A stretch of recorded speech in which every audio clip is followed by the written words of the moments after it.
புனித லூக்கா எழுதிய தூய நற்செய்தி அதிகாரம் 16 இறைவார்த்தைகள் 19 தொடக்கம் 31.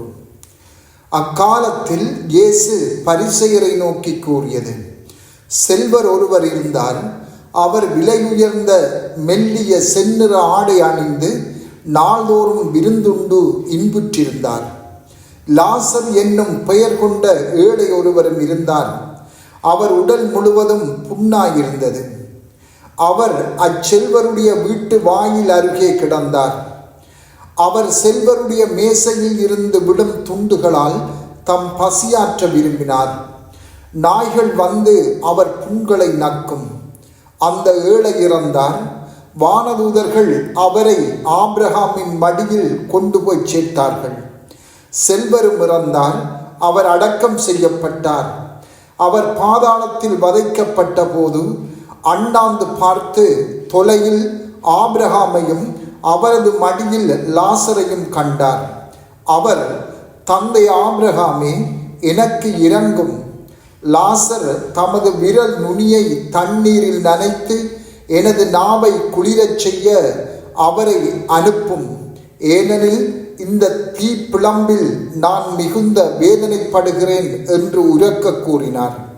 அதற்கு ஆபிரகாம், மகனே, நீ உன் வாழ்நாளில் நலன்களையே பெற்றாய். அதே வேளையில் லாசர் இன்னல்களையே அடைந்தார். அதை நினைத்துக்கொள்.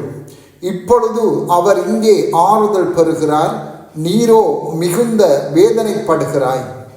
அன்றியும் எங்களுக்கும் உங்களுக்கும் இடையே பெரும் பிளவு ஒன்று உள்ளது. ஆகையால் இங்கிருந்து ஒருவர் உங்களிடம் வர விரும்பினாலும் கடந்து வர இயலாது, அங்கிருந்து நீங்களும் எங்களிடம் கடந்து வர இயலாது என்றார். அவர், அப்படியானால் தந்தையே, அவரை என் தந்தை வீட்டுக்கு அனுப்புமாறு உம்மிடம் வேண்டுகிறேன். எனக்கு 5 சகோதரர்கள் உண்டு. அவர்களும் வேதனை மிகுந்த இந்த இடத்திற்கு வராதவாறு அவர் அவர்களை எச்சரிக்கலாமே என்றார். அதற்கு ஆபிரகாம், மோசேயும் இறைவாக்கினர்களும் அவர்களுக்கு உண்டு, அவர்களுக்கு செவி சாய்க்கட்டும் என்றார். அவர், அப்படியல்ல தந்தை ஆபிரகாமே, இறந்த ஒருவர் அவர்களிடம் போனால் அவர்கள் மனம் மாறுவார்கள் என்றார். ஆபிரகாம், அவர்கள் மோசேக்கும் இறைவாக்கினர்களுக்கும் செவிசாய்க்காவிட்டால் இறந்த ஒருவர் உயிர்த்தெழுந்து அவர்களிடம் போனாலும் நம்ப மாட்டார்கள் என்றார். சிந்தனை: செல்வரும் லாசரும் என்ற இந்த உவமை வல்லமையுள்ள ஒன்றாக இருப்பதற்கு காரணம் 2 பேருக்கும் உள்ள வேறுபாடுகளை அது தெளிவாக விரிவாக காட்டுவதாலேயே ஆகும். இருவருக்கும் இடையே உள்ள வேறுபாடுகள் அவர்களின் இந்த உலக வாழ்வில் மட்டுமல்ல, அவர்களது இறப்பு அடக்கத்திலும் அவர்களது நிலையான பரிசிலும் தெளிவாக வெளிப்படுத்தப்படுகின்றன. முதலாவதாக, செல்வருடைய வாழ்வு மிகவும் விரும்பத்தக்கதொரு வாழ்வாக அமைந்துள்ளது. அவர் செல்வர். அவருக்கென்று ஒரு வீடு உள்ளது. விலையுயர்ந்த மெல்லிய செந்நிற ஆடைகள், அறுசுவை உணவு என்பவற்றுக்கு குறைவில்லை. ஆனால் அவருக்கு பெயர் இல்லை. மறுபக்கத்தில் லாசர் ஓர் ஏழை. அவருக்கு வீடில்லை, உணவில்லை, புண்களே அவருக்கு ஆடை. நாய்கள் அவற்றை நக்கும் அளவுக்கு அவர் அவமானத்துக்குள்ளாகியுள்ளார். ஆனால் அவருக்கு பெயர் உண்டு, லாசர். இந்த இருவரில் நாம் யாராக இருக்க விரும்புகின்றோம்? மேலும் இருவரின் சாவிலும் அடக்கத்திலும் வேறுபாடுகளை காண்கின்றோம். ஏழை லாசர் இறந்தபோது வானதூதர்கள் அவரை ஆபிரகாமின் மடியில் கொண்டு சேர்த்தார்கள். செல்வர் இறந்து அடக்கம் செய்யப்பட்ட போது பாதாளத்துக்கே சென்றார். அங்கே தீச்சூளையில் மிகுந்த வேதனைப்பட்டார். இப்போது இவர்கள் இருவரில் யாராக இருக்க விரும்புகின்றோம்?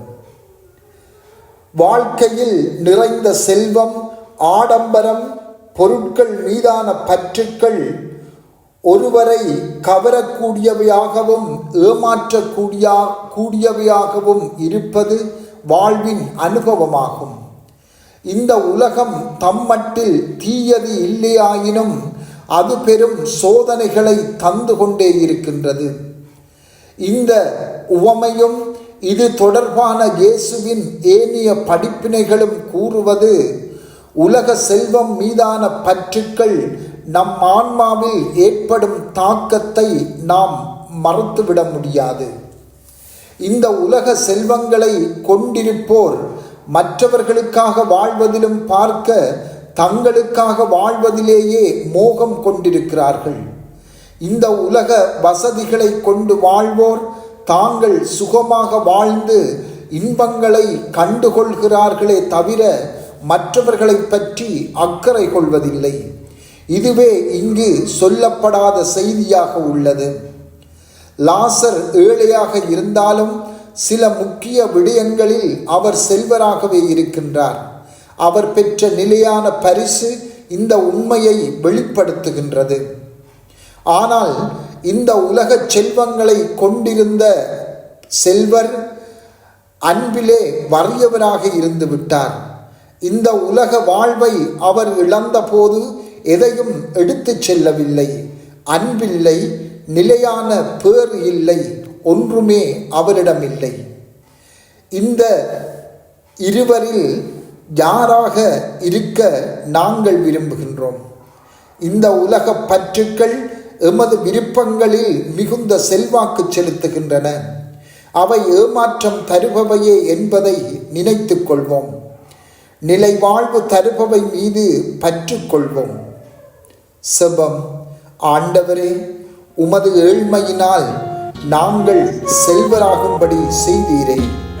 அந்த செல்வத்தால் எங்களை நிரப்பியருளும். ஆமென்.